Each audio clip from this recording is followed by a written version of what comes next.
Hey guys, welcome to Step by Step Farming. This is Yvonne.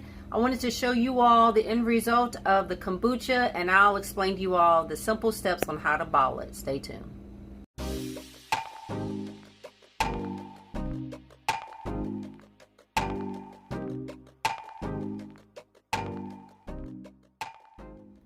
Alright everybody, here is the last and final steps on how to get your kombucha ready and prepared.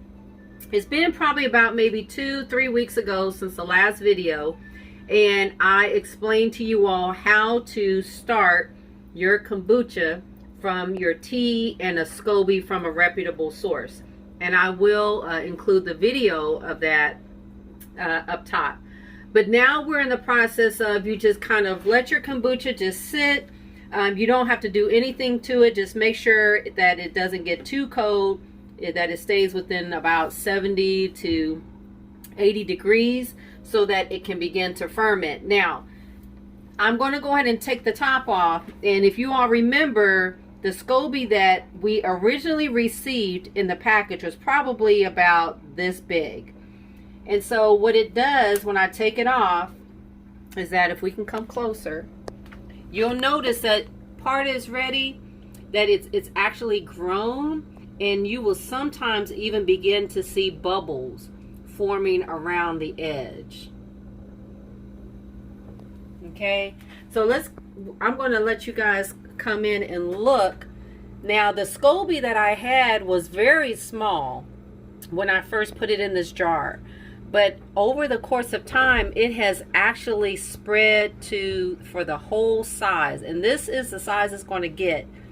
But down here, as it continues to grow, it is going to get thicker and thicker and thicker. And that's a very cool thing about kombucha, is that it will basically take care of itself as long as you maintain it and keep everything, the process going over and over again.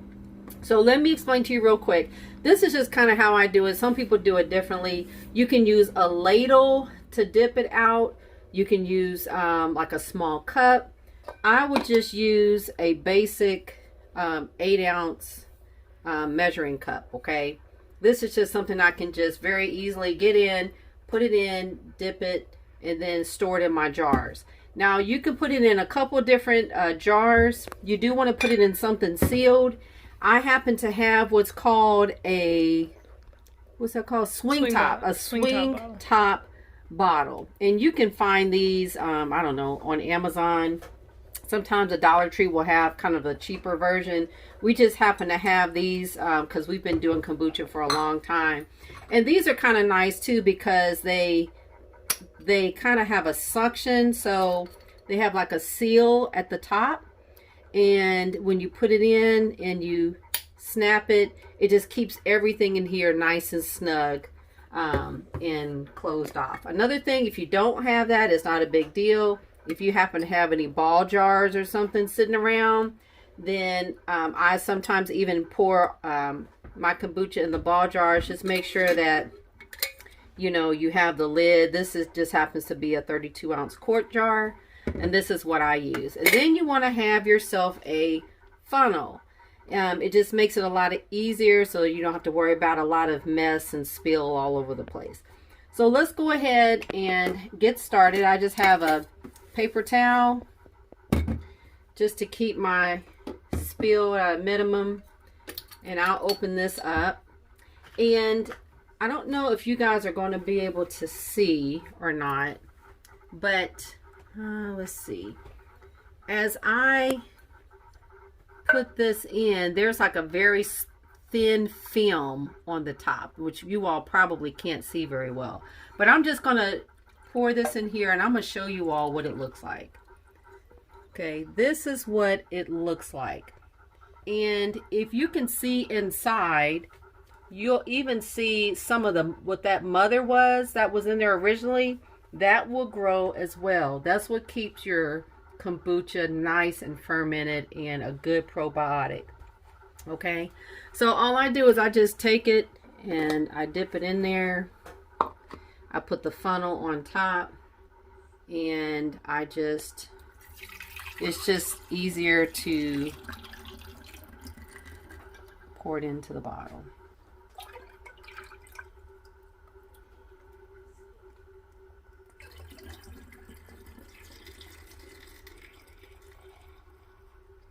And if you ever make your own kombucha, you will never ever want to buy the store-bought kombucha ever again. This stuff tastes so good. The way I can describe it, if you all have never tasted it before, is that it almost tastes like a carbonated drink. Only it's better for you. And I'll do another video just kind of showing you all different ways of how you can add fruits. You can add like strawberry, you can add blueberries. We put pineapple. You can put ginger in there, which is really good. So there's a lot of different things that you all can do with it. Okay, so that's just 2 of the swing top bottles. So I'll go ahead and fill. This is my ball jar, and I really don't need that funnel for that. Alright, so that way you guys can see it a little clearer. Now, one last thing. As you guys are getting towards the end of the bottom of your jar, of your kombucha jar, make sure that you do not use all of the juice. You want to leave just maybe about a ½ inch at the bottom. Maybe a ½ inch to 1 inch at the bottom of the juice. You have to have that to start the next cycle. All right. So you do not want to completely use all of the juice in this jar. But basically, and then it looks disgusting, but it's really good. I promise y'all, it's awesome. So once you get down and empty out all of your jars, all you have to do is start the process all over again. All you have to do is go back to the first video, start your tea, get your tea, add your sugar, let it cool off. Once it cools off, pour it in here. You already got your SCOBY. Put your cotton or a t-shirt or something to cover it up with a rubber band. And then just wait another week or 2. And then you'll be able to continue on with the process. So I hope that this was helpful. If you guys have any questions, or if you do your kombucha a different way, please let us know in the comments. If you try it out, I would love to hear how it tastes for you. Okay, so I've pretty much emptied up this whole jar here. This is my 2-gallon jar, and so this is what you have left. So I have about maybe 1 inch worth of the liquid, the juice at the bottom. You want to leave that there because that's what's going to be your starter juice for your next batch. Okay, and so here I just want to show you guys what I've been able to bottle. I've got 4 of these glass lids. I've got 1 quart. I've got 1 pint. I've got 3 quarts that I made, and honestly it would have been a whole lot more than that, but that kombucha tastes so good when I first tasted it, and I actually drank some of it before I did this video. So I probably could have done 4 quarts and a pint in some of these. So just out of a 2-gallon jar, this is what you will get, and probably a little bit more. But this is the amount of kombucha that you can have. And so it's just more cost effective, and it tastes better, and it is better than the store-bought. Okay, to store, real quick, to store your kombucha, you want to make sure that you put them in the refrigerator. Only your bottles, which you've already jarred, put it in the refrigerator.